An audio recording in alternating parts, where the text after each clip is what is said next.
Hello, hello, hello. So a little earlier this week, Tab told me he was going to be able to do the show, and he said that I might have to start it a little late. I might have to go solo at first. And my thinking was, hey, why don't I get a guest? Come on. And so I reached out to a guest, and he may appear, and he at some point here. Still waiting for him to show up. So if you give me a little bit of time, I want to just kind of wait a little longer before I kind of kick into gear and I guess start the show on my own. And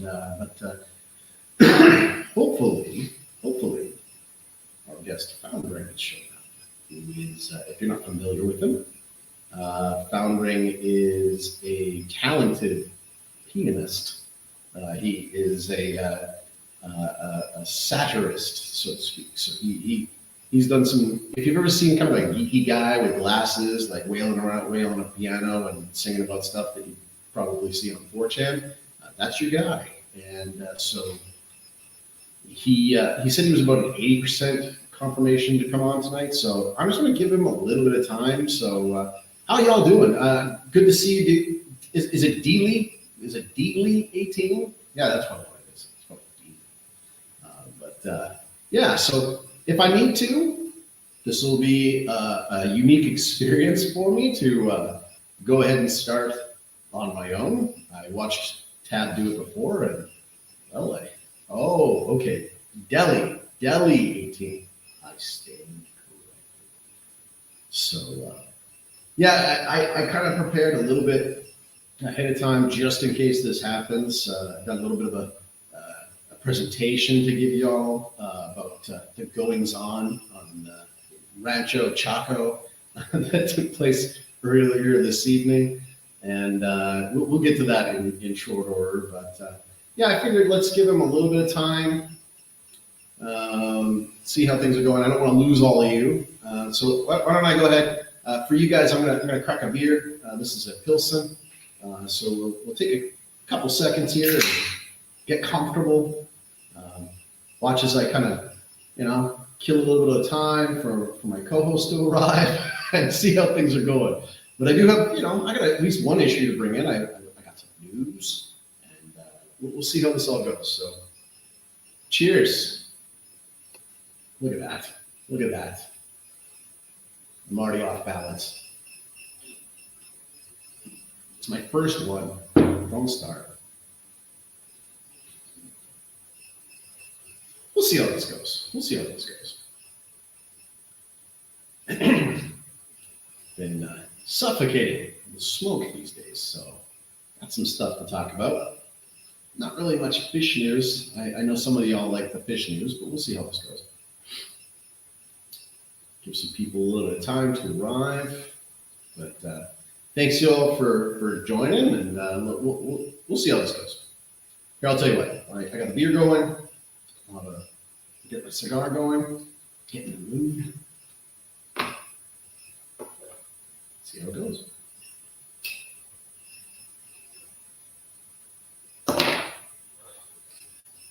I don't know how some of these guys do it. I mean, like Fuentes or Makeda, who just sit there and do a whole stream by themselves, and they've got their audience with them. And here I am going, okay. Are you guys ready? You want me to just go with it? Because it doesn't look like anything's coming. Let me know. Let me know in the chat. Should I just go for it?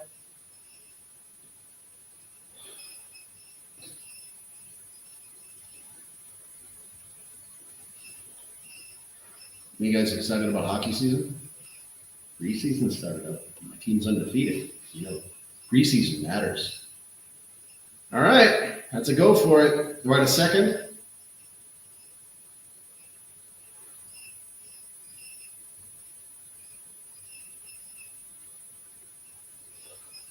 You know what, Mr. Kill Everything, your vote counts as 2. Let's get this show on the road. This episode of Here's What I Don't Get is brought to you by the Paraguayan volunteer firefighters. We come and we show up and we do absolutely nothing to put out fires or stop the smoke that's going on around your house. Paraguayan volunteer firefighters. Here we go.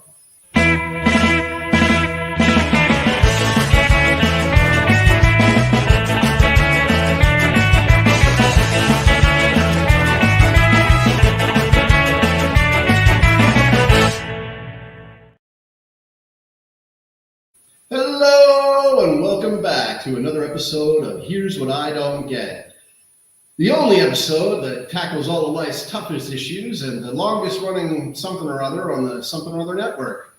I'm your interim host, El Chaco, coming to you live from the heart of South America.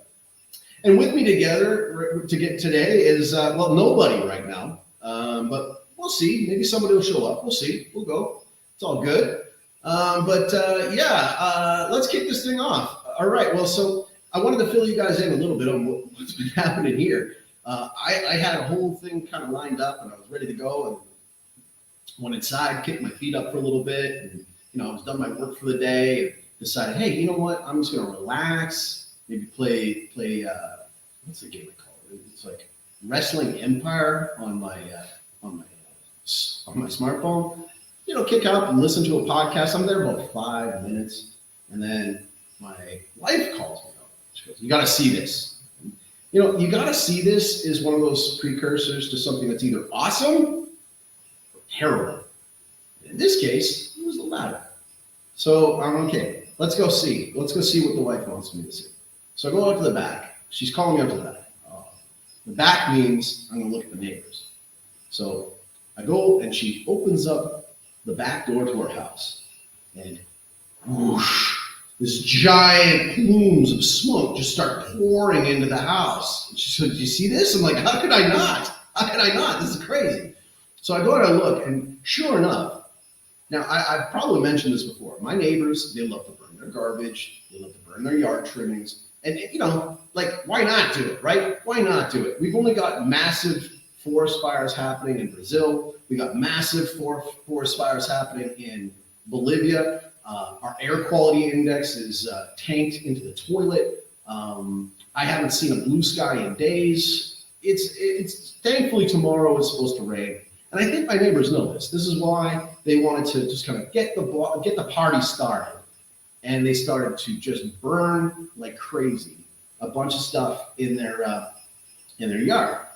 And so I wanted to show you, I'm going to give you guys a little bit of a taste of what it is that I see this time around. So join me as you see what I saw once I turned on my camera to see what my neighbors were up to.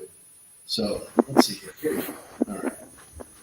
So this is my yard. I'm walking back over in there. You can see the smoke from where my ducks are. And we had actually put this big shade cloth across the back, kind of like the old Minnesota Twins Metrodome wall.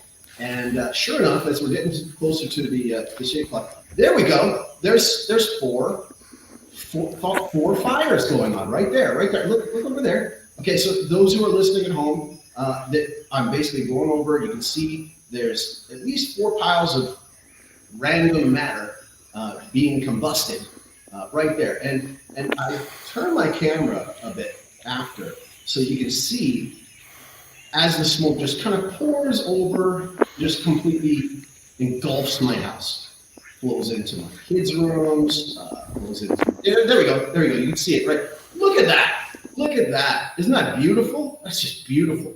And it kept going for hours, you see, because the sun's already gone down. So let's switch this one over now. And here you'll see the other fire. See, because I went and I addressed it with them, and I said, that's illegal, right? And so, sure enough, they decided to put out the fire that was going to be blowing smoke at my house and piled all of their trash into one giant bonfire off in the distance. So this is what I had to look forward to, over this giant amount of fire over here. And I'm not sure if I turn the camera. I might turn the camera here or not. But okay, hold on. Let's see. Let's get started. So this is the fun time over here. That is a massive fire. I'm far away from it because honestly, the burning plastic and rubber doesn't work well with my system. That wasn't a very wonderful video, was it? All right, there it is again. Let's just run it one more time. So I wanted to go and check out this. And because we have this ongoing legal case, I had to talk to my lawyers. Because as you may remember from show lore, that my neighbors made a denuncia, filed a claim against me, saying I was harassing them, saying that I threatened them with guns. And then when they went to go in front of the judge, they said nothing about guns. They said, we don't like that he keeps sending authorities over to deliver documents, which is part of the process with a legal case.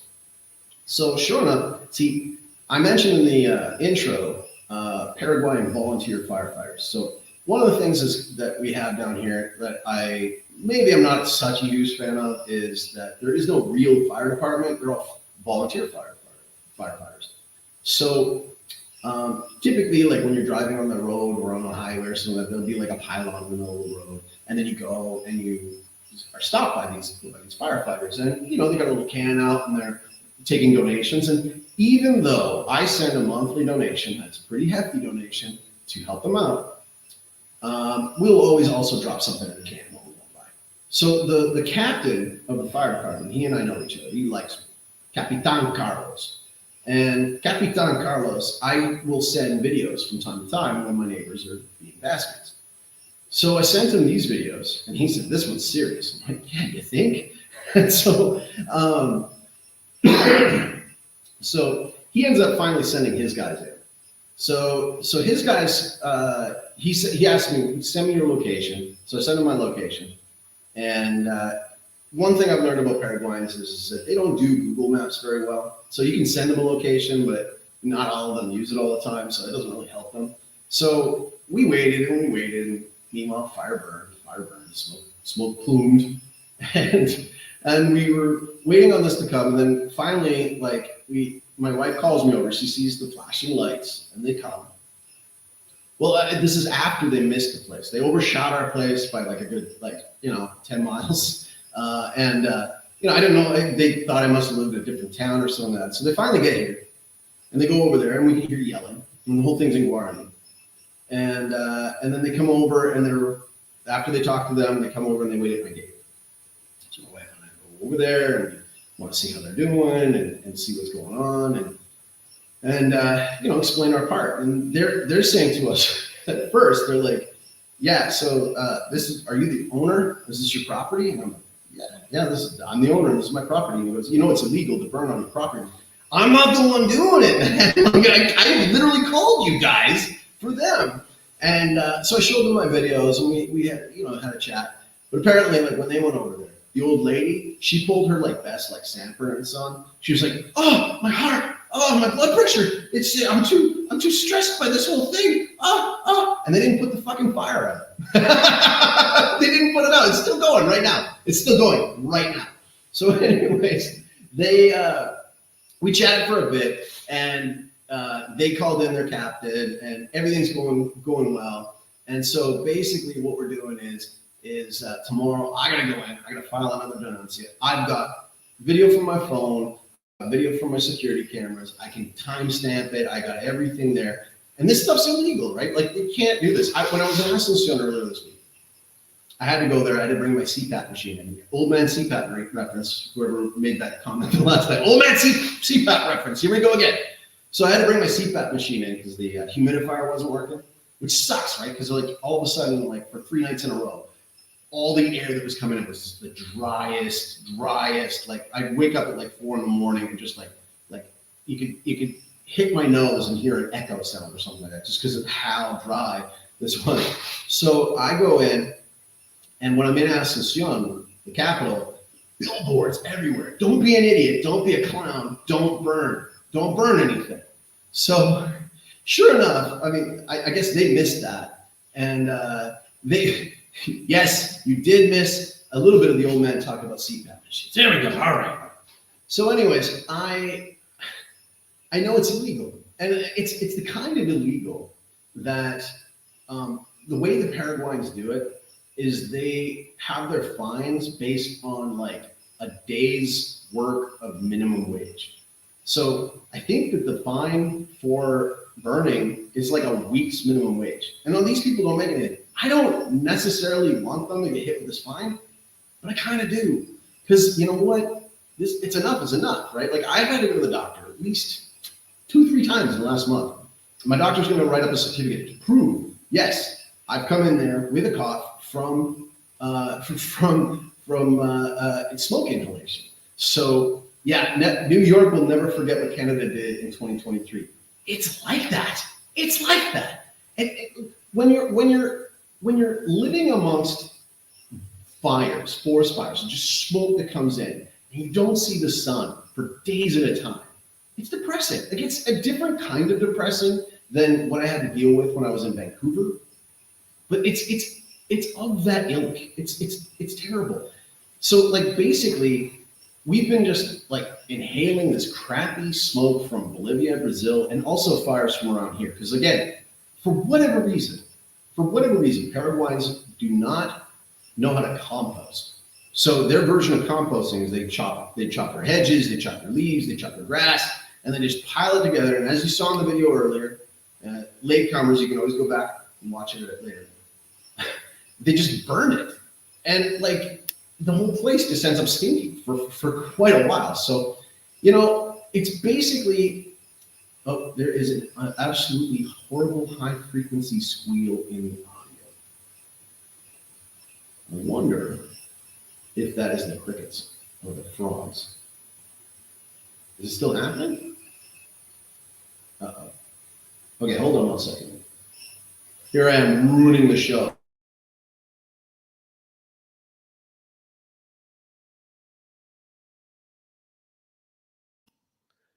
Okay, and audio. Is that any better or no? Or are we still crappy? It stopped. Are we good? Are we good now? Am I back on? Test, 1, 2. Okay, it worked. All right. And is the squeal gone, or are you still hearing it? Okay, there we go. Nothing like Chaco botching it. So where was I? All right. So these guys, so they're basically the captain's going to go with me tomorrow, and I am going to I'm going to go and file another denunciation. I had to talk to my lawyers before time, because I just said to them, I was like, look, I don't want to like impede my I don't want to impede my legal case, because that would just harm everything. So anyways, yeah, so that was the goings on of earlier. Trying to think if there's anything else I can kick into, but if I can't, I may just have to go into my issues solo. I'm seeing here the tab is, oh, he just got home. So you know what? I'm going to kill some more time, and we can edit this out of the audio version. And I can have my trusty brother in arms with me to riff with me on this particular topic. But yeah, let's do a quick pause here, and I'm going to take another swig of my beer. He's almost going to be on here. What color is it? What are we talking about? What color is my beer? What color is what? What brand CPAP? Oh, okay. I got a ResMed AirSense 10. Don't hack it.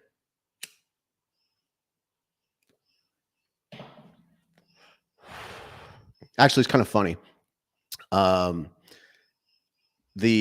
Speaking of hacking, I had to change the password on my CPAP machine earlier because, again, somebody tried to hack into it, and another guy tried to hack into my security camera from the US, and so I had to change that all over again too. So my wife is really bad at remembering passwords. I'm not, because I kind of cycle through like a good 5 or 6 of them, and it's got to be one of them. So uses CPAP machine, smokes. Sue me. I'm actually I ordered some nicotine patches. The patch. I ordered the nicotine patch because originally I got back into smoking because I'm an idiot, and I read some science about the benefits of nicotine, and I got a little bit of an ADD problem, and my work is boring as shit sometimes. So I took it back up again. And sure enough, my productivity went through the roof. My writing is way better, way faster. I mean, some of that is from ChatGPT too, but it got a lot better, a lot smoother. But I am finding that, like, like too many leaves a bit of a taste in your mouth, and especially when you're getting dry air shooting into you from a non-humidifying CPAP machine. But I'm gonna try this patch thing out. We'll see how that goes. See if that can get my productivity up again, or keep it up. What was interesting was trying to look it up and see where where I can bring it into, because like my packages are sent in from Florida, and apparently there's some mail reasons that you can't do that. So look at this. Look at this guy who just showed up. Why are you not showing up on my screen? There you are. Oh, hey, hold on. Going? Audio is still coming out through the wrong speaker. So let's do this, because I unplugged the thing earlier. So give me a second here. I did it. I killed enough time to get you back. I've been listening. That's awesome. That's awesome. I was listening on the drive over. For showing up. I appreciate it. So I'm not going to give Foundring a hard time. I know he's going through a lot. He blew up this last couple of weeks. Did you see this? I did not. So he blew up because he made a simple comment about the second, shall we say, unaliving attempt at Trump on the golf course. Mm-hmm. And he just made a simple comment. He goes, hey, what's the deal with, like, why did like CNN and MSNBC have footage of him playing golf before that? Like, do they follow him on literally every golf game? And then like that got all the tinfoil hats going. And then like, so all of a sudden he's getting like shared by the left, shared by the right, and all this kind of stuff. And he was getting like millions of impressions, more than his songs. So I wanted to chat with him about that. But thanks for coming on, man. I haven't gotten into my issue yet. I was successfully. Yeah. I'll maybe catch up on life at the end of the show instead of the beginning, so we can just like continue cruising through. But long story short, I had a crew training today. That's why I am late. So, okay. What's do you have the soundboard? Do you want to put the soundboard on? So, because I don't have the soundboard. So if you could put the soundboard on, then I can get a ding, ding, ding. That's what I'm trying to get up and running right now. Cool. Our apologies in advance for how long it'll take to edit the audio of this one. Sounds like your issue is still annoying neighbors. Yeah. On the bright side, at least we got notification that the judge finally closed the evidence window, so nobody can add any new evidence. And so apparently we got to wait another few weeks before he actually hears the final arguments of our lawyers. But we're in the home stretch, so it seems. But yeah, I'm still waiting. I'm going to take these things off. Maybe that's what's blocking it. I played some video earlier.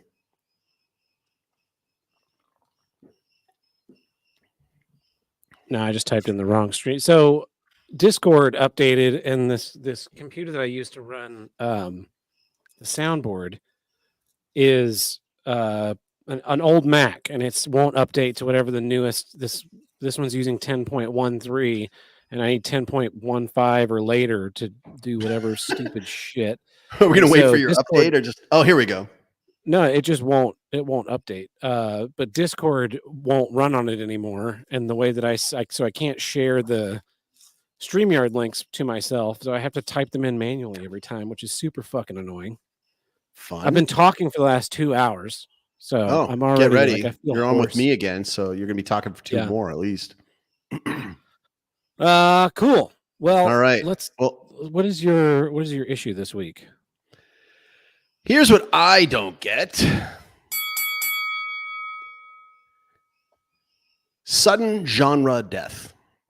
And what I mean by sudden genre death is when something that's popular just up and dies like that. Now, I'm not talking about disco, because I mean, disco doesn't really count because it was really only popular for like maybe the second half of the 70s. and maybe like a cup of coffee in the 80s. So it didn't really stick around very much. And I don't like disco anyway. And disco kind of just evolved and morphed into like pop music, like into the pop scene and more into like dance music. But Yeah. I'm talking about like, I was sitting there, I was listening to a podcast, the Elliot Friedman 32 Thoughts podcast, a hockey podcast. And I was listening to it, and he was talking about going to a Shane Gillis concert. Do you call it a concert when it's a comedian? No, it'd be a show, a stand-up show. So he went to the Shane Gillis show in Toronto, and apparently Shane Gillis set a new record and a new attendance record in Toronto's arena. Now, WWE's been there a few times and had some big crowds. Of course, the Maple Leafs play there and they get big crowds. Concerts come in there, but when a big concert comes in, you gotta block off like one end and have the stage go all the way across. It depends, because like Taylor Swift sells the entire arena, and like the back quarter to a third, somewhere in there, somewhere between a fifth and a third, is obstructed view, and you can't even see the stage. And they pay for this? I'm not. Yeah. And I mean, you'll pay hundreds of dollars for those things. It depends on the artist. Like an artist that is good and respects their fans won't sell that area kind of from 180 degrees to the side of the stage on back, but some of them will sell that, and people will buy them. People buy Taylor Swift seats back that far. That's crazy. That's crazy. But basically, well, Taylor Swift didn't have this record. Shane Gillis had this record. So because basically he just was like on like a small little stage in the middle, and that's the way Joe Rogan is too. Really? Yeah. I know. What was the little square stage in the center of an arena and just sells out the whole damn thing? Crazy. That's crazy. That's so much money too, man. That's crazy. Yeah. Like think about that. You don't have like pyro to pay for. You don't have other bandmates to pay for. You don't have like as many roadies to pay for. You got maybe a couple of sound guys and like one lighting guy. Like Tab, you could do a Joe Rogan concert or a show just on your own. Well, so maybe. So anyways, it got me thinking though, because I was like, man, like there aren't that many superstar stand-up comics anymore. Right? Like there aren't. Who was the Indian fellow? This guy used to just kill. He was a friend of Rogan's, and he was huge, massive in Canada. Russell Peters. Peters. Do you remember that guy? So he used to just sell out these places all the time. But it got me thinking about that because, like, I mean, Shane Gillis is a pretty funny guy. He's a pretty funny guy. And there was a point in time, I think, like I don't know if he's gonna like last. I don't know if he's gonna like be that guy that you're gonna talk about like decades from now or anything like that. But like there was a point in time where Dane Cook was that big, where he was filling arenas like that. And so Kevin Hart sold out Madison Square Garden, Crazy. But it got me thinking though too, because like my wife and I like to buy cheap DVDs sometimes, and I saw a clip from. Do you remember that movie with Will Ferrell and Mark Wahlberg called The Other Guys? The Other Guys? Yeah. Fucking love The Other Guys. Yeah, it's a funny movie. And so I got this DVD pack that was like a 3-movie thing. It was all like Will Ferrell movies. And I'm like, I'm on Will Ferrell, but like, okay, that might be funny. So I got this one that had The Other Guys. It had the Talladega Nights with Ricky Bobby one. And then it had Step Brothers. And I was like, I put them on my Plex. My wife and I, we break up movies. We'll watch them like over a 2-night period because she can never stay up throughout the whole thing. And we put on Step Brothers first. And like Step Brothers, him and John C. Reilly, I remembered it. Like it was one of those ones where back in the day, like I remember when I first started dating my wife, she was the one who knew about like the illegal streaming sites. Like there was one called like Ninja Video or something like that we used to go to. And it was a good way to have a cheap date, just go to her place and she'd throw on a movie and one of them was Step Brothers. And I remember there was something wrong with it, like something either like the file was corrupted halfway through or something like that. We never finished it. So we put it on and we're watching it. And don't get me wrong, there's some funny jokes in Step Brothers. It's not across the board. Like, I think I saw the rating on it was like 6.5 out of 10, which is a very accurate rating. That's exactly what that movie is. It's a 6.5 out of 10. Yeah. And we're watching this thing, and there was like gross out humor, like so much gross out humor, because it was like a rated R comedy, right? It was a rated R comedy. We got to thinking about that. It was like, whatever happened to those? Like, did you at any point, did you ever think that the comedy genre would die as fast as it has? I think as soon as Amy Schumer got like defended by Netflix, that was the death of comedy. Is that where you pinpoint? That's where you pinpointed at? Yeah, when Hannah Gadsby did the Nanette special, and it was like there were no jokes. It was just her basically like sitting on her therapist's couch for an hour and a half. And the world started to say, like, comedy doesn't have to be funny. That was where comedy truly died. And everything, I think that's the point. When Netflix changed the rating system because Lipstick on a Pig or whatever her thing was called got downvoted to oblivion, and then they changed the way ratings worked on Netflix. That was the death of comedy. As far in the mainstream, I think that since then, what's happened, what I think is really cool. So, the way comedy used to work, you would go work in clubs and you'd make a name, and then you would get noticed by Comedy Central or HBO or somewhere, and you'd get offered a special, and you do a special, maybe you do a CD or two, and then you get a special, and then you have your HBO special, and then you'd be like a household name. Right. And now so many comedians just record like all of their stuff and put it out on their own YouTube for free. And they're like building a following through social media. And we've like bypassed the need for Comedy Central to filter our comedy.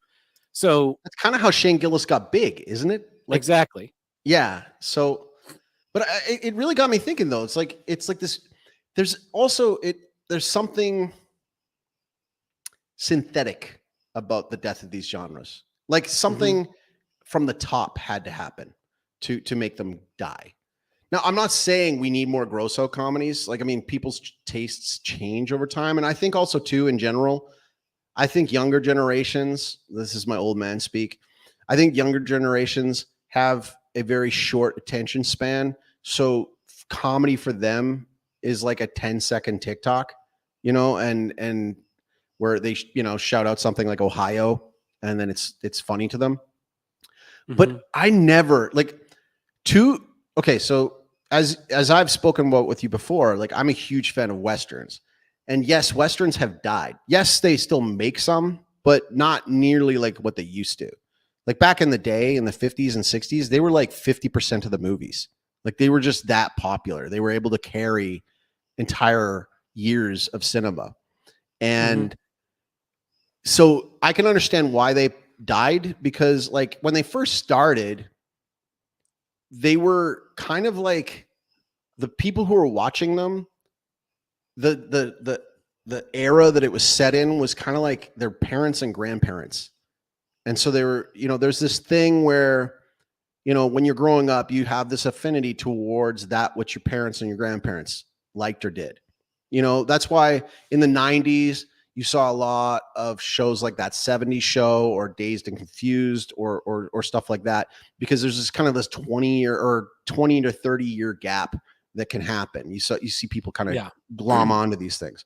So Westerns, I understand as well, though. I feel like there's something inorganic about the death of Westerns, because they had to change Westerns. The thing that made Westerns great was killed in the 60s. And I've talked about that before. I think what killed the Westerns was the slow decline of proper morality in films, which is weird that I'm saying that, not you. But that's what I'm saying. That is exactly it. There's like a true moral compass in Westerns, in that you don't get these. I mean, you have like the shadowy kind of good guy, but at the end of the day, it's like actually a good person. And over the years, we've slowly embraced the anti-hero until now, like, the heroes of modern media are for largely huge pieces of shit. Aside for like Tom Cruise in Mission Impossible, Ethan Hunt. Ethan Hunt is like this incorruptible good guy, and it's one of the few, like off the top of my head, one of the few characters in media that is not like just somehow reprehensible. Exactly. Well, like, I usually pinpoint it because I've talked about the Hollywood Code before many times, and at the fall of the code, Westerns changed almost overnight. So you get crap like the over the top feminist racial wokeness version of the movie. Was it Cat Ballou with the communist Jane Fonda in it? But I think the big turning point was when Sam Peckinpah hit the scene. So Sam Peckinpah, he used to make a really great TV show called The Westerner, which is completely in the public domain. And I highly recommend anybody go look for it. The episodes of it are phenomenal. These things are so well written, so well done. Like the stories are incredible. It's tight. The main character is great. He's got his dog with him everywhere. It's fantastic. But Sam Peckinpah afterwards, to push the envelope, he made ultra violent Westerns. So, when people see like the slow-mo where a guy gets shot and the blood squib comes out and it goes into slow-mo and the guy dies all slow, that's Sam Peckinpah. That's the Wild Bunch, right? And if you go back and watch, like if you watch a bunch of Code era Westerns and then watch the Wild Bunch, it's such a jarring jolt. It's such a jarring shift because the guys in the Wild Bunch are pieces of crap, right? Like they're hiding out in Mexico. They're like with prostitutes all the time and beating up people and stealing from them. And it's like, these are our good guys, everybody. These are your protagonists. And so you can understand where that one went. Sci-fi's kind of died. It kind of died because you've had to wokeify it all. And so it's not the same as it was before. You'd probably agree with me that sci-fi is not where it used to be, right? No, sci-fi has just become like whatever in space. It's like we set it in space, so it's sci-fi now. Yeah, and it's not actually about. That's why you don't like Star Wars, because Star Wars is not sci-fi, right? No, it's fantasy. It's space fantasy, right? But like something that I never thought would die. Now I've already talked about comedy, so comedy is dead because you don't see these $20 million comedies anymore, where a bunch of like the comedy Bang Bang people or join up to do cameos in these things. Because like when you watch a Will Ferrell movie, it's just a bunch of these podcasters that are having cameos left and right. And but in the case of like the gross out comedy did need to die. It got overdone, right? Like I have this conversation with my wife all the time about how the message to teenage boys all along in the 80s and 90s and early 2000s was like, oh no, you're still in high school and you're still a virgin. Oh no. So you had Animal House, which was set in college in the 70s, and overrated film in my opinion. Got some funny moments, but overrated film in my opinion. Where one of the jokes in that is like one of the guys sleeps with a 14-year-old, and like then after that you got like what Porky's came out shortly after that. Then you got like the Police Academy movies, and like I saw this thing where I think when like Oppenheimer came out, the younger audiences were shocked to see breasts in a movie, and it's like, dude, I was shocked to not see breasts in movies when I was growing up. Like it was. Yeah, no, they were everywhere. Yeah, they were in PG movies sometimes. And so then wasn't Animal House an animated film with animated animals? No, that's totally different. Animal Farm. Totally different. This is a college movie set in a fraternity. And again, it's a classic. I just feel like it, I don't know. But that morphed. So then, like remember American Pie and the American Pie movies? And that was all like, oh no, you're a virgin. You had, prior to that, you had Fast Times at Ridgemont High, where the girl's sleeping around with like she enters high school as a virgin, but then she's has sex with 3 different guys to the same Jackson Brown song over and over again, and then has an abortion on the show, on the movie. It's played off for like, oh, this is just what happens. And then I think it kind of morphed. I think like gross out movies, like we have like the Hangover movies. Bruno, I think, was the one that kind of took it past the limit and was done after that. I think you couldn't do much more after Bruno. I think Bruno was the end of the shock comedy genre. But when we're watching the Step Brothers, it's like there's a formula, right? They had to keep it like a very tight laugh per minute rate throughout the whole thing. And when you're watching it at home, it's very different, because when you're watching it in the theater and something shocking happens on the screen, you're going to be influenced by the reaction of everybody else in the theater with you. And there's lots of times where like there's just, all types of vulgarity and swear words and all this kind of stuff. And you're just going to go, okay, well, this is what they needed to do to kind of fill the time. But the genre I did not expect to see die. And I've talked about this probably before. I keep getting Limp Bizkit links in our Discord. I'm not saying new metal. New metal was a blip. Just rock and roll in general.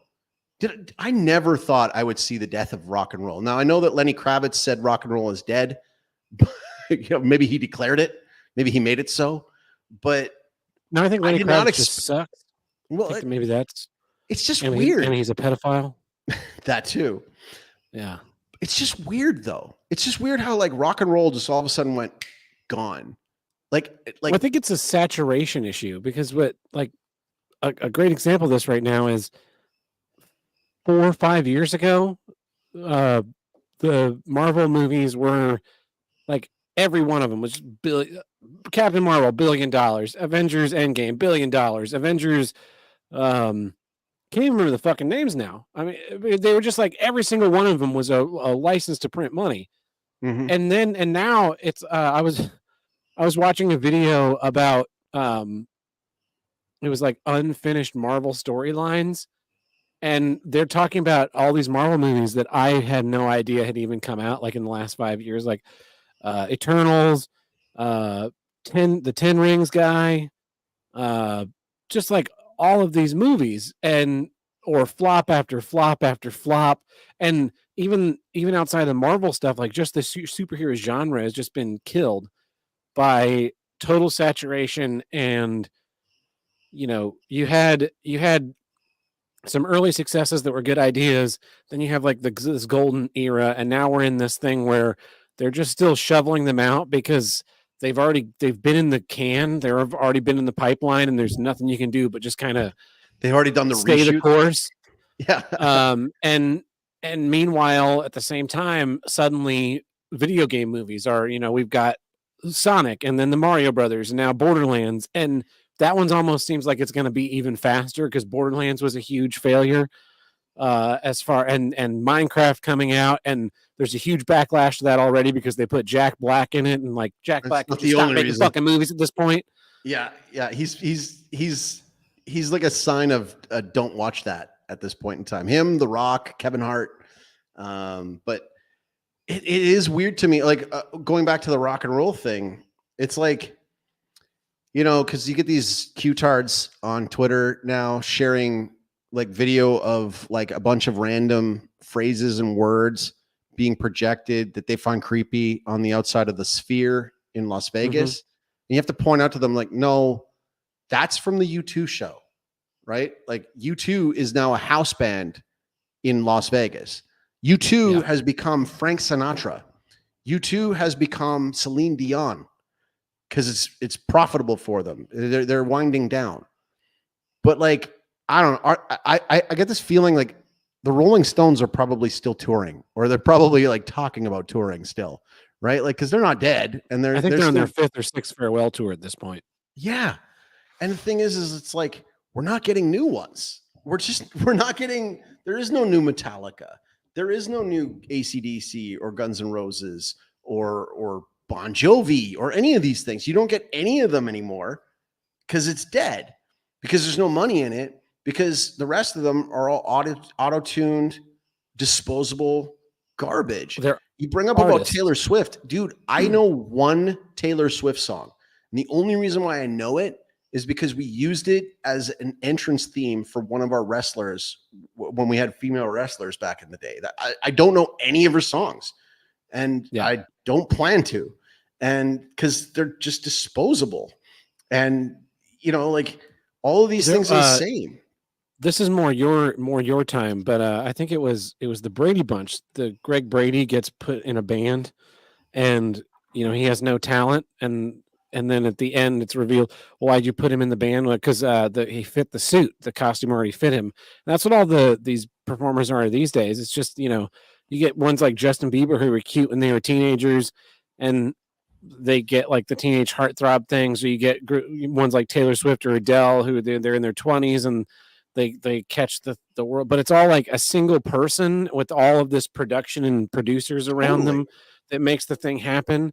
And you don't have these like groups that came together like Nirvana or Rolling Stones or the Beatles, where like some guys get together, they played some music, they become popular, because there's no money in being like a 7-piece band that goes out there and tours.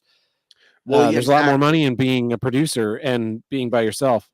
Well, from a wrestling standpoint, that's probably why like Vince McMahon didn't like doing too many tag teams. He didn't push the tag team division as much because it's 4 guys wrestling instead of 2. It's just double the price. To Deli 18's question, no, it wasn't Look What You Made Me Do or Bad Blood, although those would have been great. It was I think those came after Luchando. The song we used was Shake It Off. I think that was the song that we used, was Shake It Off. And because she was like this like baby face, the whole thing was supposed to play it up that she was some bubblegum, white meat baby face. And it worked well.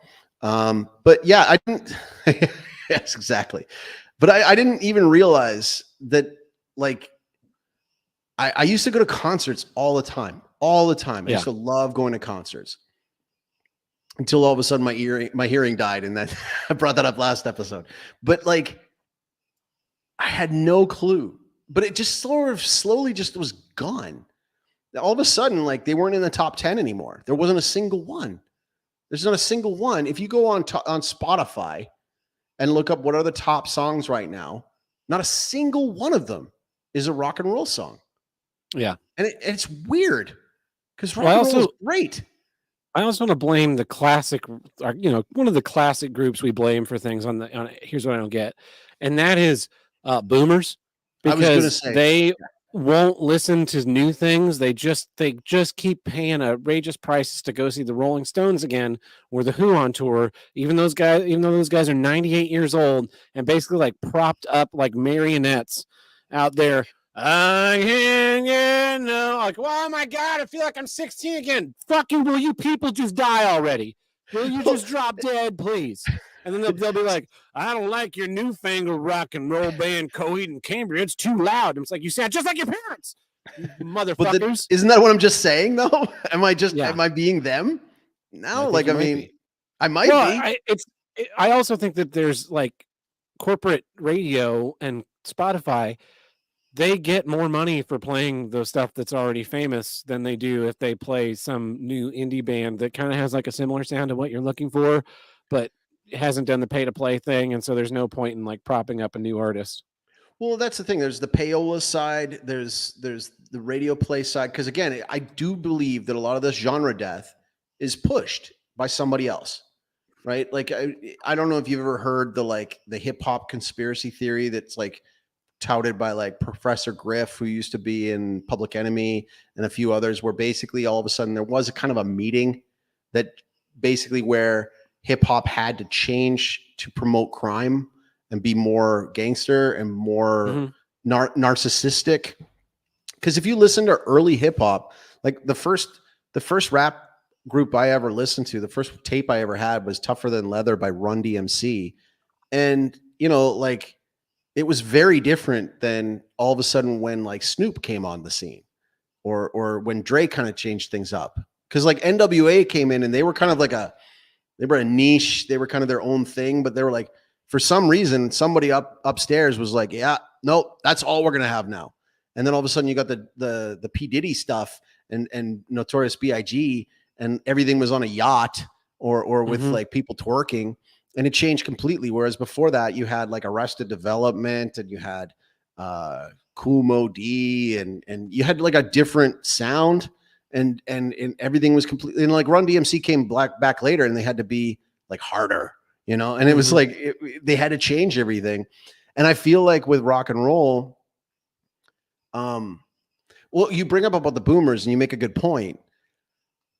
When I was growing up, when I was in Calgary growing up, the Modern Music radio station was on AM. It was AM 106. And then it was Mix 1060 later.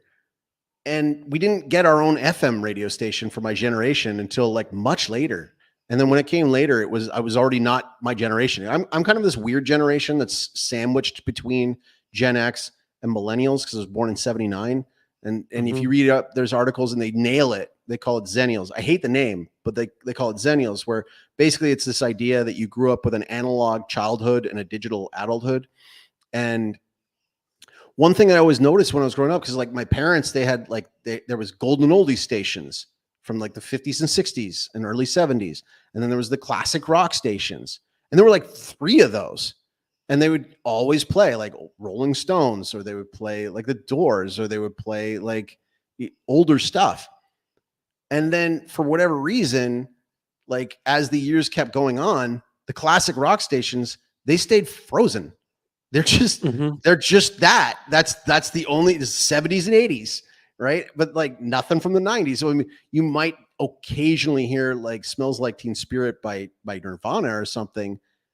But other than that, like there's nobody playing like the Strokes. There's nobody playing like Franz I don't know Ferdinand. why, but I hate the Strokes. I'm not like, oh, their music's bad. It's just every time Spotify pops some Strokes on, I'm just like, God, I hate this. And then I pull my phone up. I'm like, oh, it's the fucking Strokes again. Skip. You had to be there. You had to be there. They were great in the day. And like, but the thing is that like, again, like our generation, my generation doesn't get a classic rock station, right? So that's why when like Limp Bizkit came and like they killed it in Asunción on stage and they were killing it at the Lollapalooza tour, I was like, dude, my generation's finally the old guys. Like we're the boomers now. We're the ones that have like the classic act that's on stage now. And you're watching it, you're going, man, this is badass. And the reason why is because everything else isn't badass. Nothing is badass anymore. Nothing is badass. Like there's no testosterone in music anymore. The testosterone has been sucked completely out. It's all estrogen, and estrogen sells apparently because you can sell tickets where you can't even see the act from behind the stage and still make money. So I don't know, man. Like I find it really weird to have something that was popular for such a long time just suddenly just go die, just gone. So that's my issue, is sudden genre death.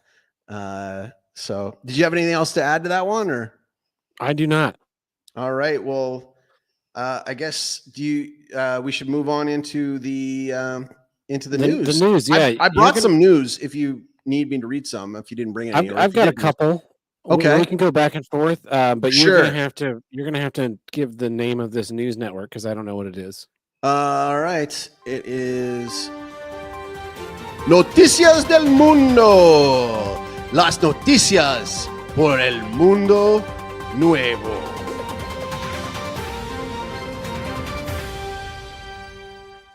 Sorry. We can leave that up. Yeah, this is the same news network we've had all these years. Yeah. Always been. Once I moved to Paraguay, I just brought it home. Yeah. Never had a different news network. Definitely not a news once. network that may have not had its attempt to have a warrant thrown out removed this week. Downloading videos, and then apparently that means they get altered. So, do you want to go first? I have some election news. This is really important election news. I know a lot of people are interested in this that listen to the show. This is from, of course, New Zealand. It's noisy, smelly, and shy, and it's New Zealand's bird of the year. The hoi-ho, or yellow-eyed penguin, won the country's fiercely fought avian election on Monday, offering hope to supporters of the endangered bird that recognition from its victory might prompt a revival of the species. That's right, everyone, we did it. The yellow-eyed penguin, New Zealand's bird of the year. I am so relieved. This was such a big election, democracy like we were coming works. into it. Yeah. I didn't know what was going to happen with it. The campaign for the annual bird of the year was there was no foreign interference. There was no cheating. Instead, campaigners went and sought votes in the usual ways, going out into meme wars, getting celebrity endorsements, and some people even got tattoos because that's how much they support this penguin. Wow. 50,000 people voted in the poll. And it was a landslide win. I absolutely can't be happier. I'm so glad that this election came through and it was totally above board. Well, the runner-up is a far-right extremist Nazi bird, so we staved off the death of democracy. Thank God. Yeah, according to this, last year, 300,000 people voted because John Oliver got involved and directed a bunch of foreign interference into their election. So go figure. Can't trust John Oliver to death. God, I fucking hate that guy. What's your news story? All right. I got gym junkie's arms explode while doing pull-ups for CrossFit challenge. Quote, this was a wake-up call. A South Carolina woman had to be hospitalized after her arms, quote unquote, exploded while she was doing pull-ups for a high-intensity CrossFit routine. I didn't know what was going on, Jessica Johnson, 25, told Kennedy News Agency of the distressing incident, which occurred last month. I was definitely shocked and didn't know that this could happen. The Charleston-based CrossFitter had reportedly been participating in the Murph Challenge, a cross-training regimen that involves running a mile, completing a circuit of 300 squats, 200 push-ups, and 100 pull-ups, and then running another mile afterwards. This full-body quadrathlon went seriously awry for Johnson during the pull-up phase. I was doing 10 sets of 5 pull-ups, recalled the healthcare worker, who said she, quote, left the gym pretty tired as she hadn't worked out her arms like that in a while. Indeed, the next day, Johnson's arms were super sore and swollen, something she had never experienced before.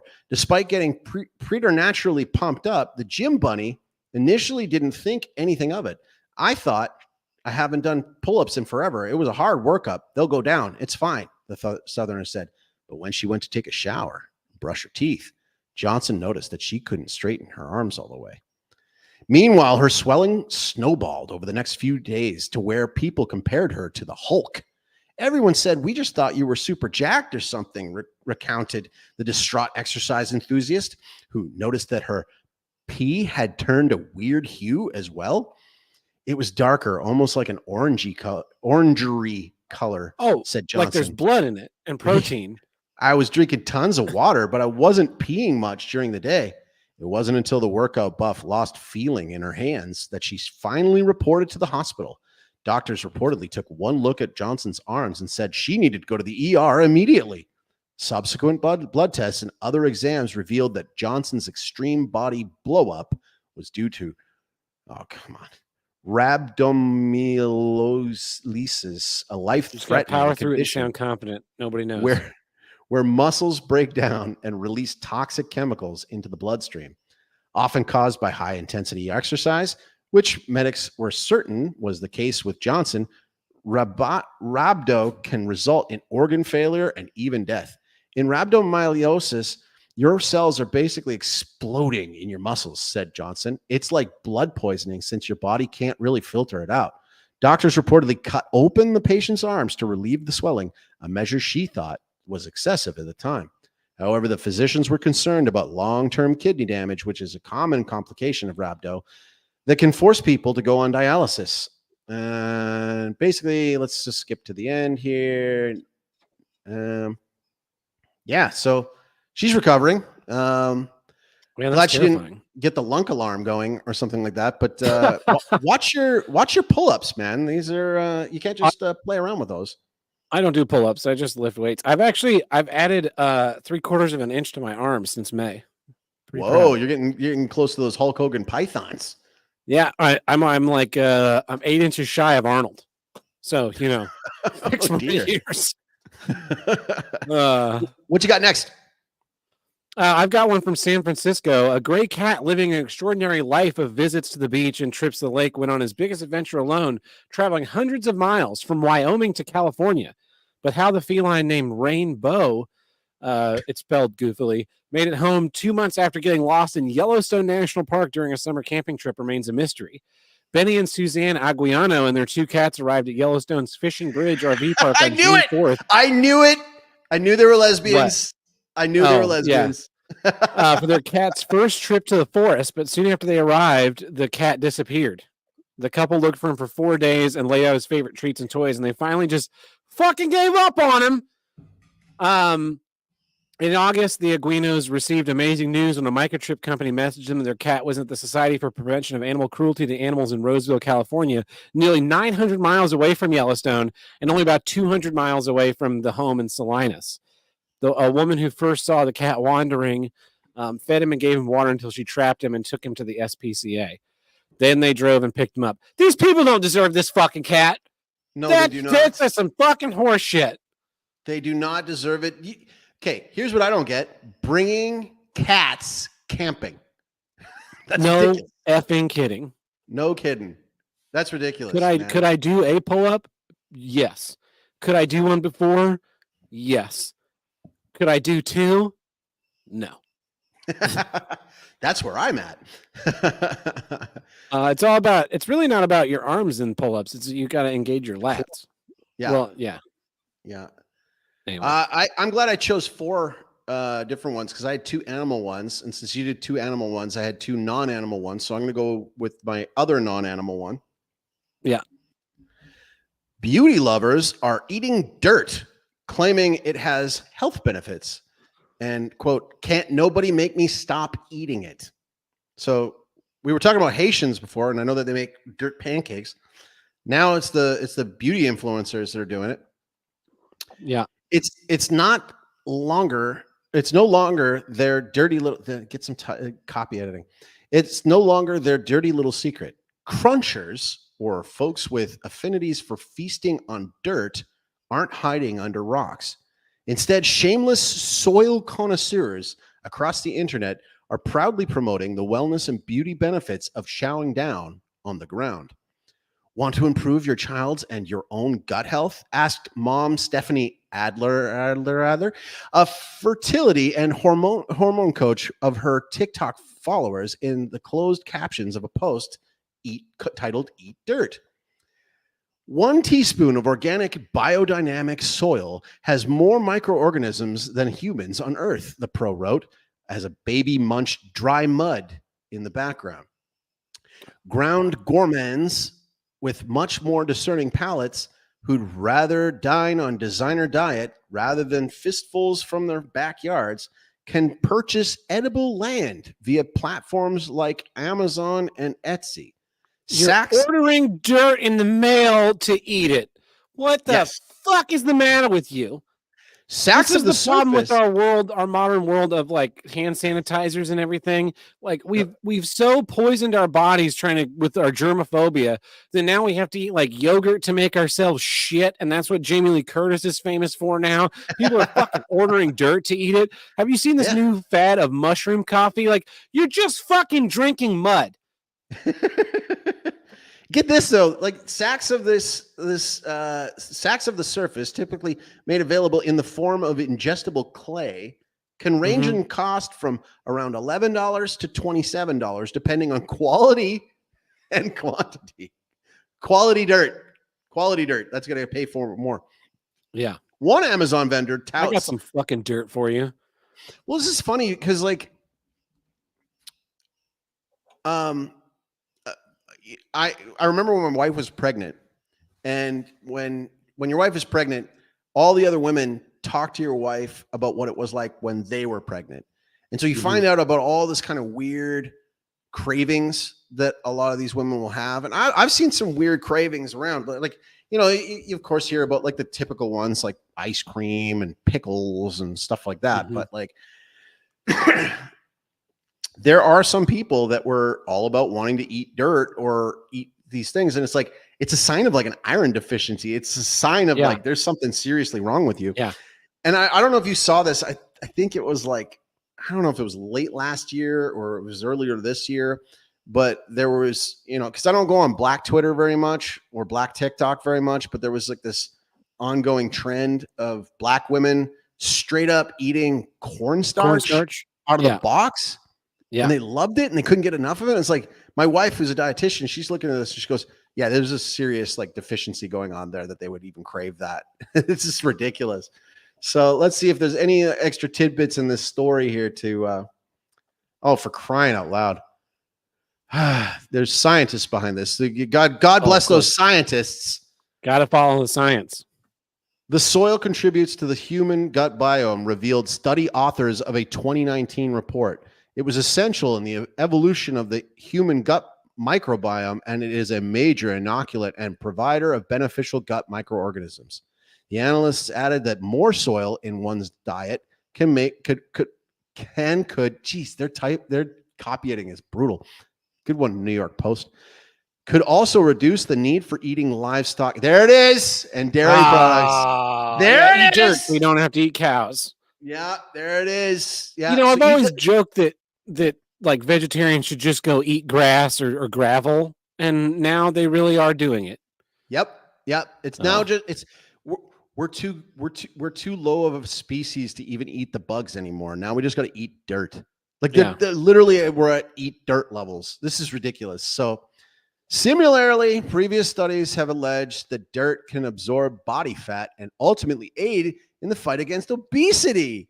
Well, it's probably because you're not huffing in the calories. If you're just you fill yourself up with dirt and then you shit it out, and you can't fit any more Big Macs in your face hole.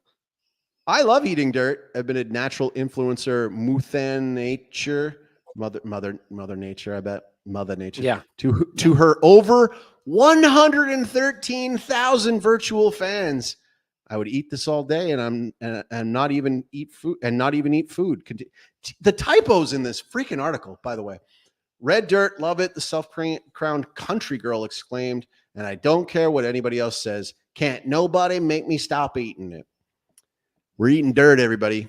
We're literally eating dirt, and we're not talking they're not even dirt pancakes. They're just shoveling it in like handfuls of $27 sacks of dirt from Amazon, and I can't even order.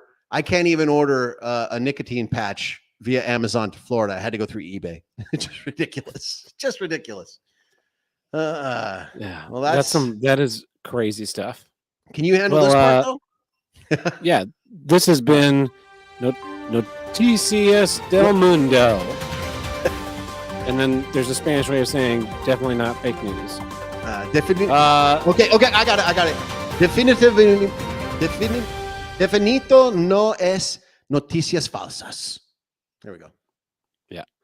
All right. And that takes care of our news segment, but it doesn't take care of saying thank you to all the fans and listeners of the show over the years. This show has been brought to you by your generous contributions over the years, just like PBS, except without stealing your money. Speaking of PBS, I got a fucking letter in the mail that I didn't open. It was open when I found it, so no federal mail crimes are involved. But it was from NPR. It was from St. Louis NPR.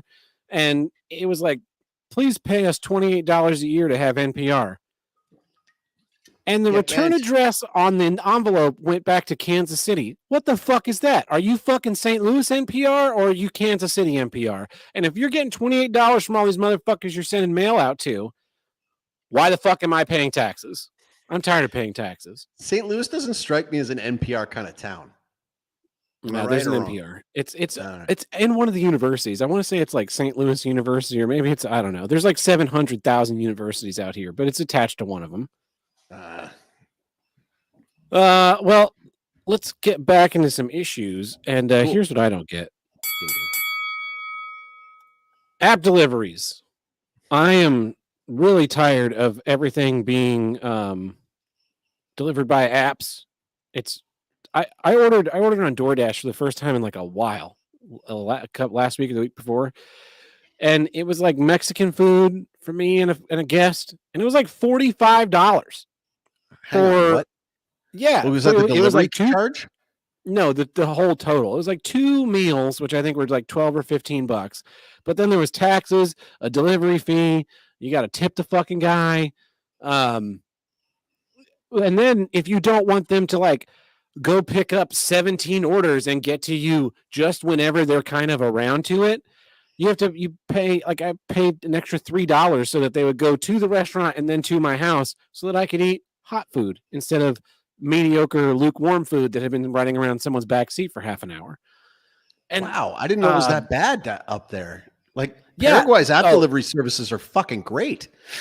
Well, this is just the tip of the iceberg because everything is like this anymore.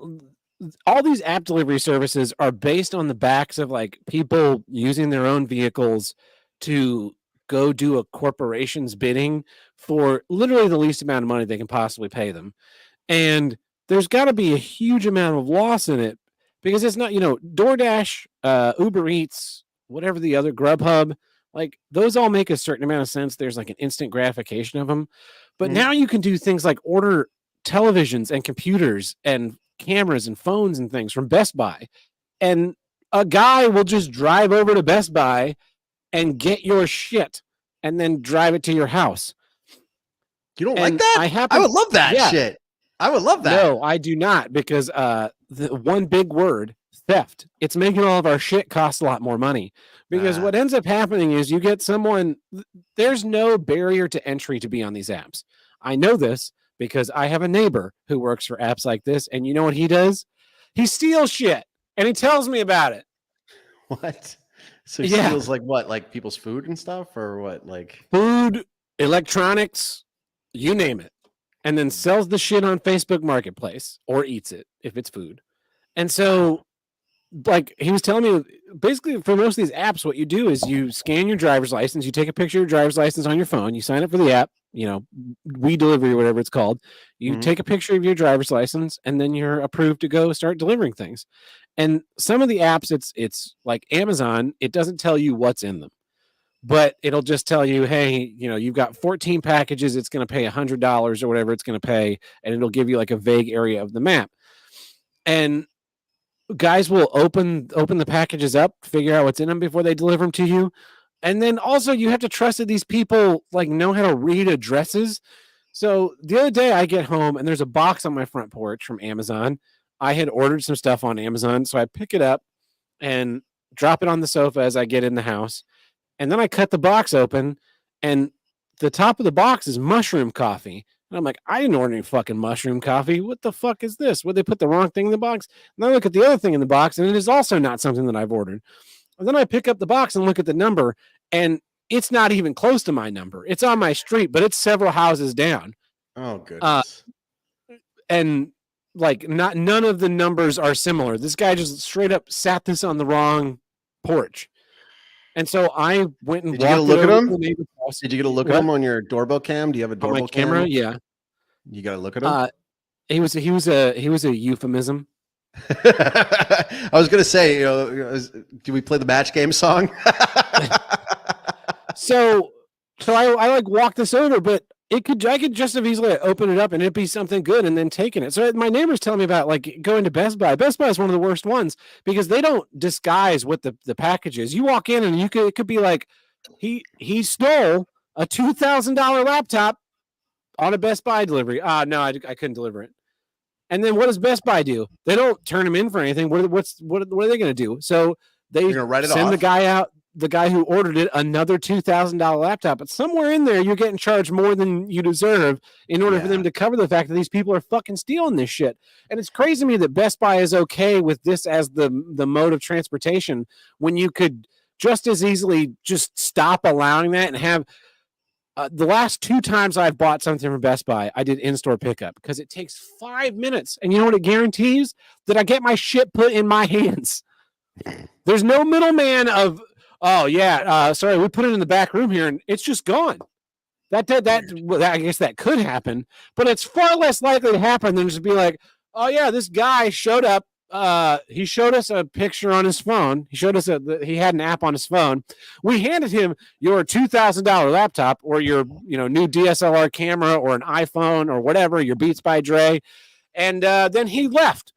And fingers crossed, he's headed towards your house and not his own. Okay, so this is the thing. You wouldn't have this problem. It would be an awesome service if you lived in a high trust society. Right? I agree. If you lived in a high trust society, that would be the fucking greatest. Because I remember when COVID was happening and I got really sick of ordering things from Amazon because like none of the stores were open. And I didn't want to go to Walmart and I didn't want to go to those other places. So I just order in the things.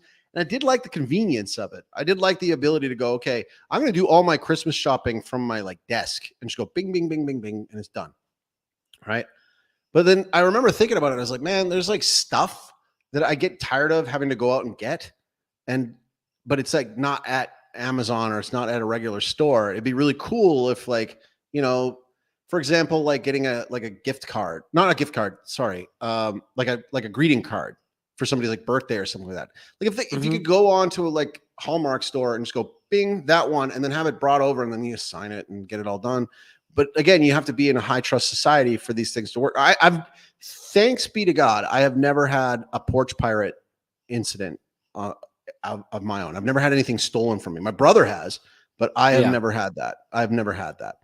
And the other thing that bothers me about it is that it takes no qualifications. These things take no training, and there's zero accountability. And it's little stuff, right? Like, so I don't live in a high trust society. I live in a you live in the murder capital of your in America, and porch piracy is a real problem. I mean, I have had someone come up on my porch and try and take a package in the house I live in right now.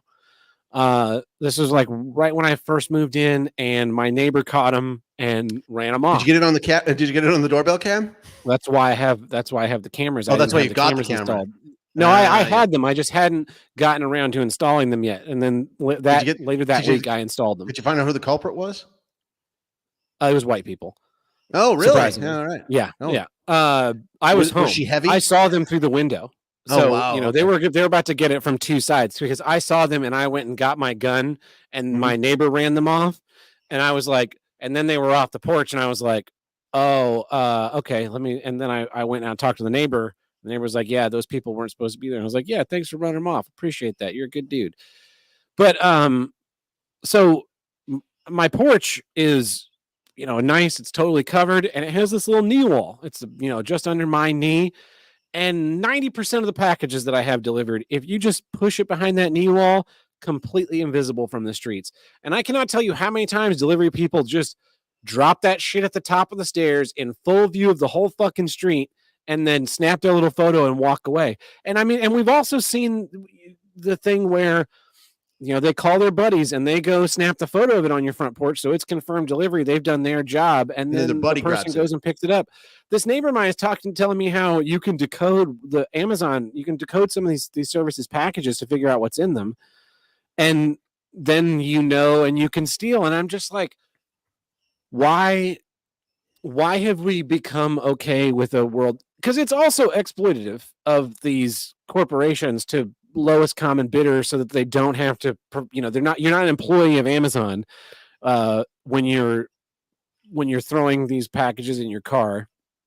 And also, he talks about how they'll give you these rural areas where they want you to drive 5 miles out to deliver a package and then 5 miles back. And it's not worth it. So you just skip the guy. You say, I didn't have it in my car. And then you steal it.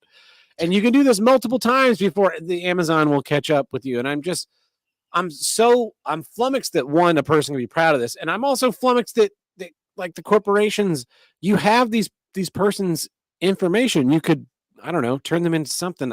And not that the cops are going to do anything about it, but you just like hop app to app to app until you kind of run yourself with no ground left to return to. And how much of our like modern convenience world is based on exploiting like literally our own neighbors into doing something that could just as you could just as easily go run over to the drive-through at McDonald's or call ahead and order Chinese food for pickup, but you pay an extra 10 and they're fucking bad at it. This shit drives me nuts too, because during the scamdemic, they switched over to contactless delivery where they just set your fucking food on the that I ground. hate. Yeah, can't stand that. And I changed my settings in these apps to hand it to me. And I literally, the day that I ordered, so I stopped tipping in the app. I will carry cash and I put in the That's notes, smart. cash tip, hand it to me, right?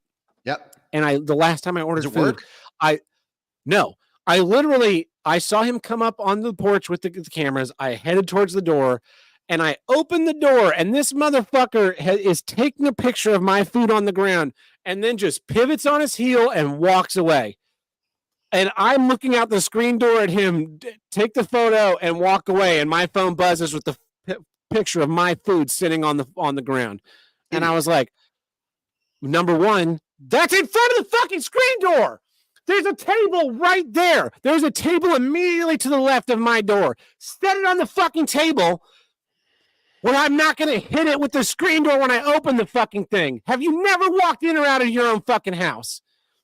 And so it's just like, you just, shaved yourself out of your tip. Yeah, I hope the $3.99 or whatever fucking DoorDash pays you on this is worth it, because you would have gotten a couple of cash money that you didn't have to report to anyone. Yeah, exactly. But you can't read the fucking directions, which is it's like, and I so don't you think just that gotta rely on stupid people. concept is inherently bad. I think that there's something there. I do believe that there's something there if done right. But like, they're hiring the lowest common denominator. They got too much to do in too little time to be able to do it effectively. But I could definitely, man, there are days when I'm just sitting there working and it's like, just in the back of my head, it's like, fuck, I gotta like wrap this up so that I can get in my car and drive and go pick up these things that are just a pain in the ass for me. I'd rather just have them brought to me. And I get that. It comes off as lazy, but it isn't. It's just like a huge inconvenience. So there was this period of time where I really liked it. I also liked it where I could like order from multiple places. Because when you have kids, well, that was the other thing, right? Like when I got down to Paraguay, they did not have this service when I was here the first time, but they definitely have it now, right? They definitely have it now. So you can order all kinds of stuff, and some guy on a motorcycle brings it over to your house. But I always make sure that they always have to interact with me, and I always give a tip in person because it's just better. They do not have, because this is not a culture where you can even begin to do contactless delivery. That just does not exist here. So that's a good thing. So, contactless delivery is part of the problem. One of the things that I do like is that in a lot of ways, when I go into these stores and I'm trying to find something, especially when it's all in Spanish, it's really hard. It's really hard. Their layouts are different. They call things different things. So for me to be able to go online or on my app and find the thing that I'm looking for, see the photo and go, okay, that's what I want, it's way easier. And then I think I mentioned this on a previous episode, maybe a couple of years ago, like how I got all my ivermectin. When like ivermectin was still like kind of a little bit dicey to get. I would just order it online, because if I went into the pharmacy, they'd be like, well, where's your doctor's note? But if I ordered it online and I ordered it at like 10:30 or 11 p.m. at night, and the guy would show up and they'd be like, where's your doctor's note? And I'm like, don't got. Like, don't got. And here's your tip. And he's like, okay. And then he's off, and then he leaves it with you, right? Because like he couldn't be bothered. He doesn't want to waste his time for this thing. And it worked out perfectly. So yeah. I actually remember. I think that what's going to end up happening is, so it's a lot like the self-checkout problem, right? Where 10 years ago, self-checkouts became, they were a novelty, and then they became ubiquitous and they were everywhere.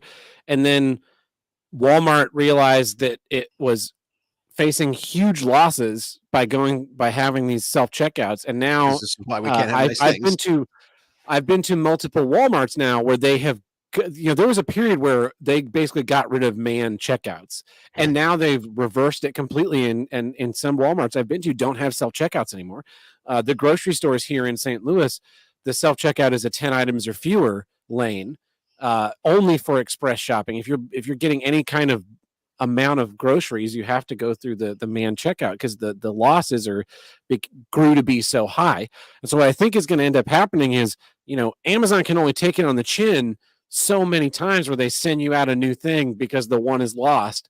before they start to go, this isn't fucking working. Or Walmart, because Walmart does the delivery thing too, and the stuff is stolen or it's delivered to the wrong house. I mean, I've had groceries delivered to my house that weren't ours.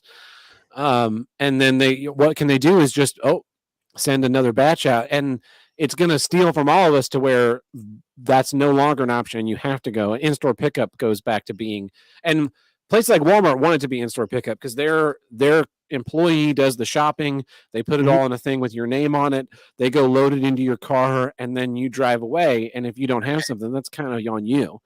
Right. But even if you don't have something, you can usually go back to the store and they're like, oh yeah, sorry, sir. Here's this other bag that says Bert on it. We must have missed. We'll put it in your car now. As opposed to someone going to your house and putting 15 bags of groceries out there that have your name on it and just being like, yep, they're there. Good luck. And like, it's going to ruin the convenience for everyone because we live in a low trust society where you can't expect someone to do their job. And why would they? I mean, Amazon's not willing to pay delivery people what they're worth. So they find a guy who's willing to do it for a few bucks on a Friday or a Saturday. Cause that's what he described this process where basically you sit there and you hit refresh on the app all evening to see if you can go get, a shift to get $100 or $200 or whatever. And then when you're done, it's basically like a Cash App or Venmo thing where it then gets sent to your account, which is sounds like a real fucking rough way of living. It's not a way that I would want to live, but that's what our modern convenient society is based on like the goodwill of people working for pennies, doing something that we don't want to do. And that's why everything sucks because I went to the St. Louis Art Museum on Friday. We went, there's a balloon glow. We went to the art museum beforehand and we're walking around and looking at like all this old art. And it wasn't art in the, like, I made art for the sake of art. It was like shit that people had in their homes. Like this was, an ancient Chinese serving dish that's just like incredibly ornately crafted. And I looked at that and I was like, we should really all be able to make shit like this all the time because we should have nothing but free time. But we filled our lives with all this just stupid, inane bullshit. And nobody has a craft. No one's like making anything of substance anymore. We're just sitting around like fucking scrolling on our phones while YouTube's playing on our TV, while our kids run amok in the next room. And I didn't voice this thought because I didn't have it fully formed with the people I was with, but I was just like, how did this work? It's like a guy and he had a shop and he just like spent a month making this beautiful cabinet and then he sold it to a guy for like $5 or something. And he took the $5 and went and bought groceries, the equivalent of groceries for the next month while he built another extremely ornate cabinet. Or did he build a cabinet and then just be like, I hope someone fucking buys this because it took me a month of my life and all of this material, and I'm not going to be able to eat without it. Like, how the fuck did any of this work? And I wasn't like, I want to go back in time and be the cabinet guy. I was just trying to fathom a world where, were they working 18 hours a day to get this all done? Like, yes, it was a craft, but it was also a job. They're trying to sell a product. And now everything is so disposable and so quickly made. It costs 15 million times more what it did 200 years ago. It's all garbage. And despite the fact that we can automate so much of our lives, so many of us end up doing these inane jobs for 40 hours a week just so that we can go home and sit and fucking waste away instead of it blows my mind. When you bring that up, it's like my dad, he worked in the oil and gas industry, right? And I remember going to his office in the 80s and like seeing his desk and seeing, his paperwork and seeing out his window. And he had like, cool little toys and gadgets to, like kill boredom on his desk. Like, like the little ball that go dick, dick, dick and all that kind of stuff back and forth. And, I remember when they got computers, like there used to be like one computer or two computers on the floor that they would use. And so like they actually had somebody whose job it was to just, hey, I need this file. And they would go and get you that file and bring it to your thing. And then you have to look at the maps and map everything out and do all this kind of stuff. And, you know, there was a lot of people working there, and they were finding oil with what they could. And then like I got into the business with them later on, and everybody had a computer and everybody had it was pre-smartphones, but like it was, you know, for the most part, you had everything at your fingertips at your computer.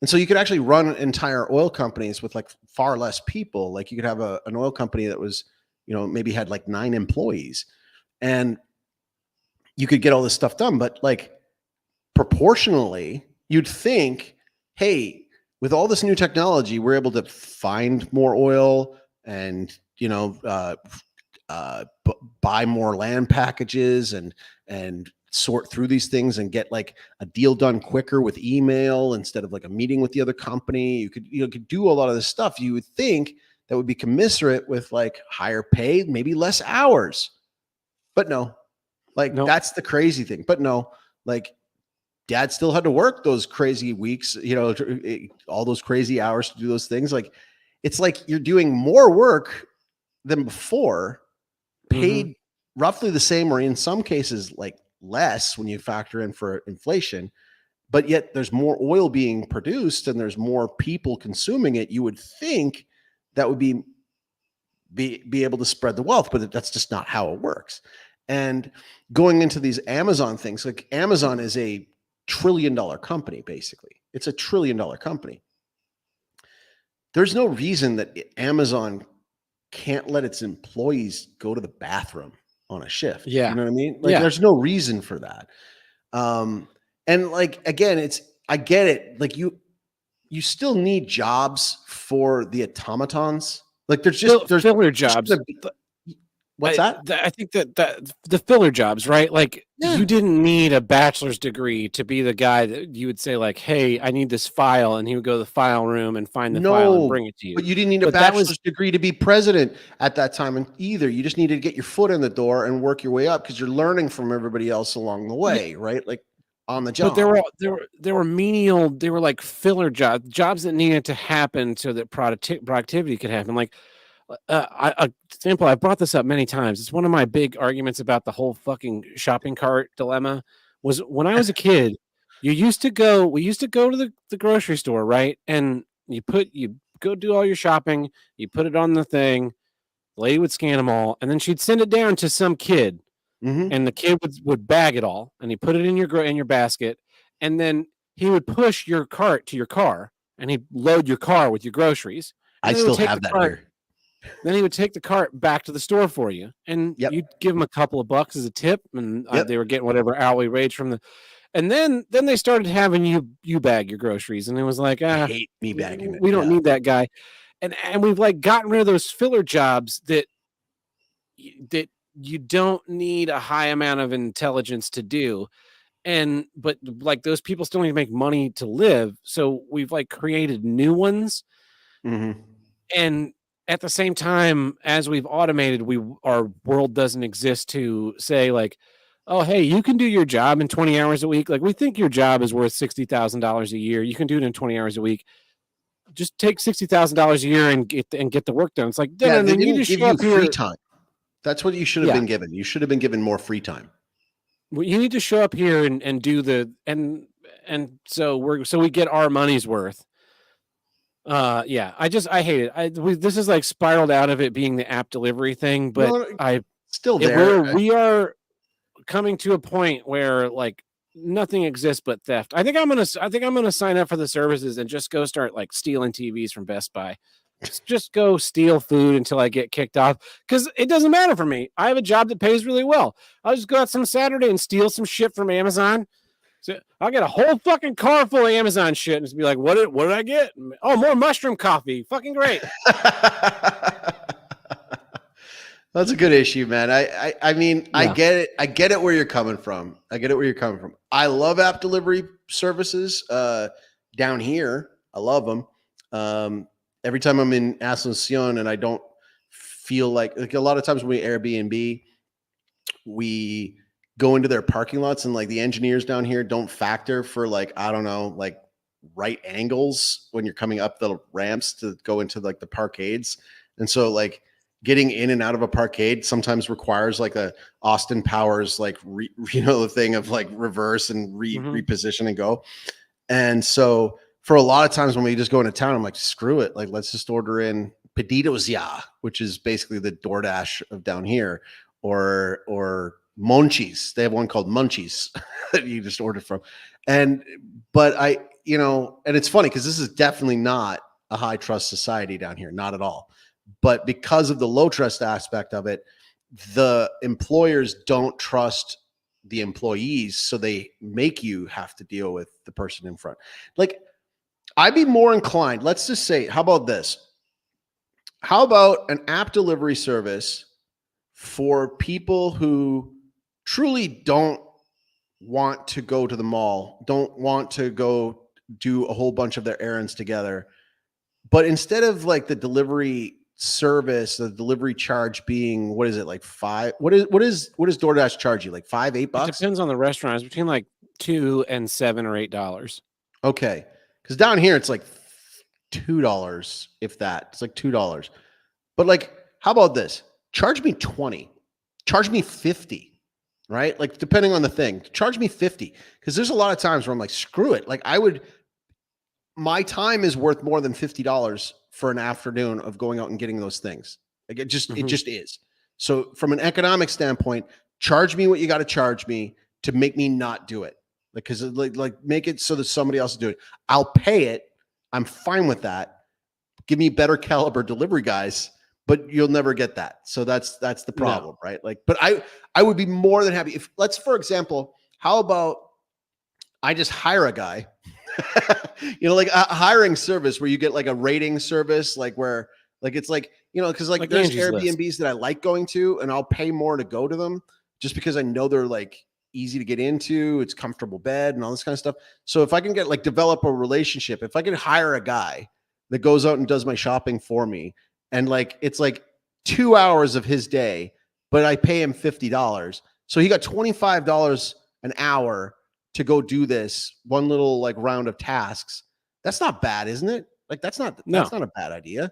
Right. So, I guess I know that's not for everybody, but like certain times call for certain measures. I'd be more than happy to pay somebody to just go and do those things for me. But like, be reasonable, but like, again, like one of the things that I liked, because I never ordered, it was Skip the Dishes in Canada. And they had DoorDash. I tried DoorDash once and I hated it. I was so angry because the guy like clicked the thing.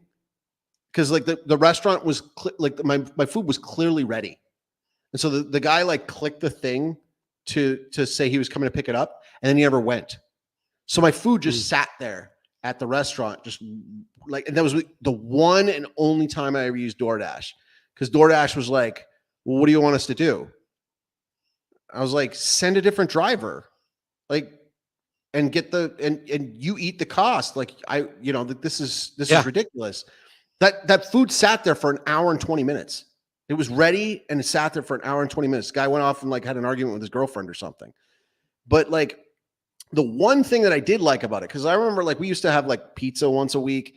And so for a time, I liked certain types of pizza. My wife and I like a good, like a good pizza, like a well-made pizza. But my son, he liked Little Caesars, right? And it was like a $5 pepperoni. So for me, it was like, okay, yeah, I would just go and I would do a round.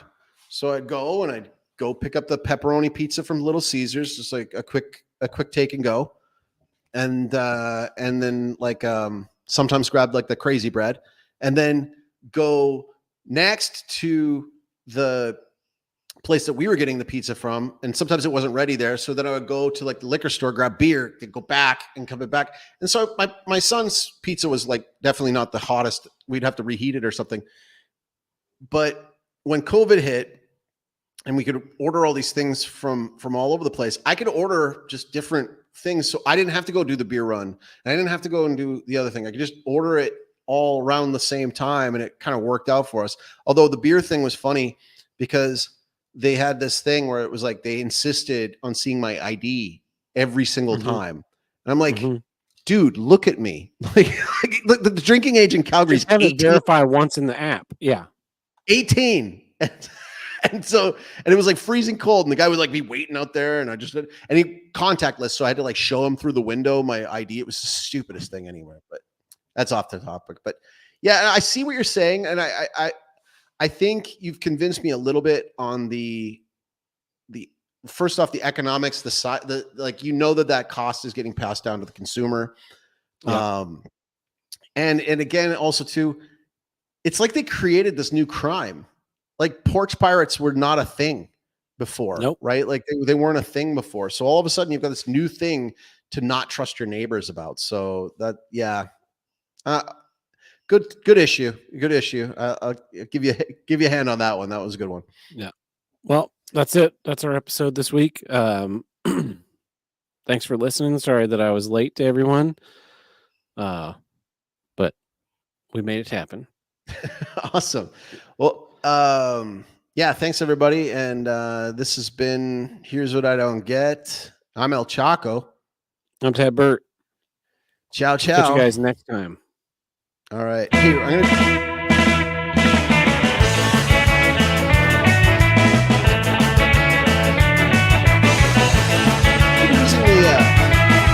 Outro video.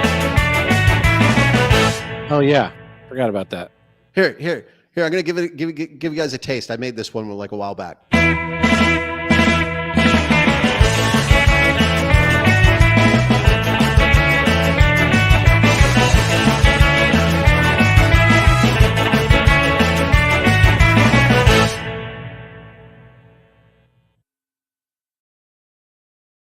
Sorry, I had to play it once at least. So we got we've got a handful of voicemails. Foundring didn't make it, but we'll invite him again another time. Yeah. Here's our first one. Here's what I don't get. What we call the American cockroach is actually from Africa. So it's actually an invasive species. Well, then I think we should round up all of those black bastards and send them back to Africa where they belong. We should get rid of the cockroaches too. Did somebody just say that our YouTube just bounced, or are we still live? Oh, it probably kicked us off for the rhinestone clip. It can't. No way. It's got so much over it. Can't. There's no way. I bet that's. No I know. way. I bet money that's what it is. There's no way. That's ridiculous. There's no way. Oh no, I've got us. All right. Look, it's fucking Inception.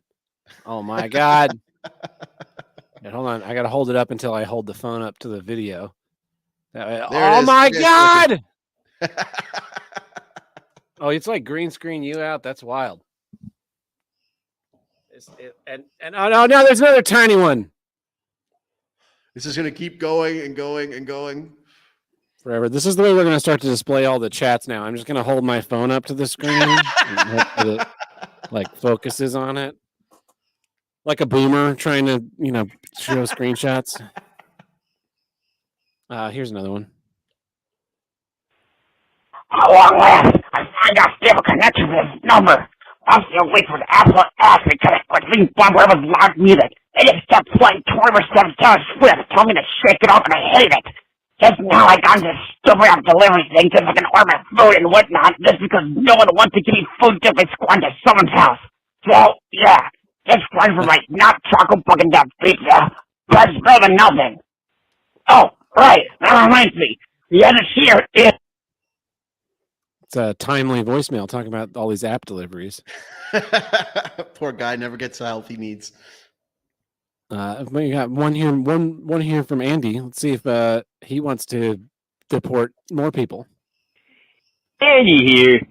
Yeah, I'm a few episodes behind, so I just wanted to check in and find out, did Kingsplayer ever make an episode of Here's What I Don't Get that was better than my episode of Here's What I Don't Get? I'm just wondering. What was this question? That's right. Someone was supposed to, someone said, so we did episode 350, and Andy and I remember 351. yeah, did 351. I still owe him And- like some info about Paraguayan cars to buy, I think.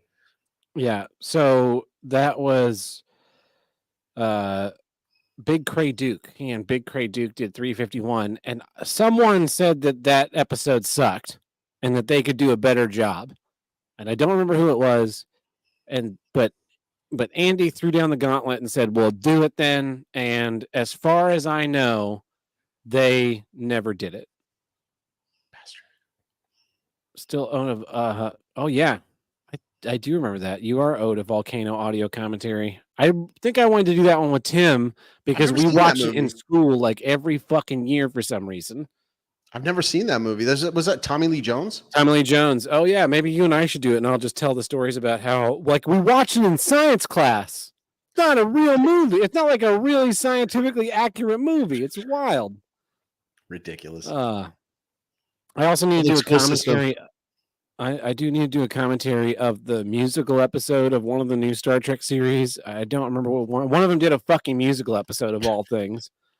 Ridiculous. Yeah. Yeah, but so those are our voicemails. Thanks for joining us. My recap for this week. Last Saturday, I biked 33 miles for some ungodly reason. I had a student. I had a training for our crew about stuff. There's a bunch of stuff going on. It's been real fun. Been churning out pumpkins. I got some glass pumpkins behind me that I've been trying to sell in the gallery and make money blowing glass, which has been fun. It's been Well, it is pumpkin season. So it is pumpkin season. So I was several months ago, I talked about, I guess this is back in June, I talked about my mentor died, right? And that kind of sucked. And so anyway, I was talking to his wife on Sunday about combining some of his remains with glass art, and she was, she was asking about how I got into it, and we were chatting about it, and she was like, "Oh, it's really good that you have a creative outlet. Creative people, if they don't have a good outlet, it tends to make them miserable." And it instantly clicked, and I was like, "Oh, that's why like the last 5 years have been miserable. Like the 5 years prior to this 2 years of blowing glass were just fucking miserable." Because I wasn't making anything. I was just doing work. I was just doing my theater work as work and not like actually being any part of the creative process of making theater happen. And now I have this thing that I can do, and I'm actually creating something. And that's why all these other things in my life are now working and stuff is starting to like fit together. And I was like, huh, that's crazy. And she said, yeah, she works in mental health. So she put it all together. And I was like, what a crazy thing. Like, Does this count as creative work as well? I don't think so. I evidently not. Well, it wasn't helping the cause. You mean? I think it's different, but yeah, it was an interesting thing to come up in conversation. I was like, I like to see, this. No, it's interesting. That is a good point. Like, I know prior to doing Luchando, there was a long period of time where it was always like that book I'd never written, or because like I used to get hired. I had this one job for a while. It was like a nice side hustle where there was this like blogging website, but it was like an innovative, before Medium became a thing. Mm-hmm. There was this one that I got hired to help with kind of like the beta testing, and they needed writers. And I remember the guy said to me, he's like, I need you to just write blog posts. And I was like, about what? He's like, whatever you want. And it was like, my mind was blown. I hadn't written a blog post about whatever I wanted since like MySpace days, like it had been a long time. So I was able to write about whatever I wanted, and it felt great. And I was getting paid like $400 an article for these things too. It was great. So like, I was doing that for a while, and that sparked something in me because I was having this side hustle.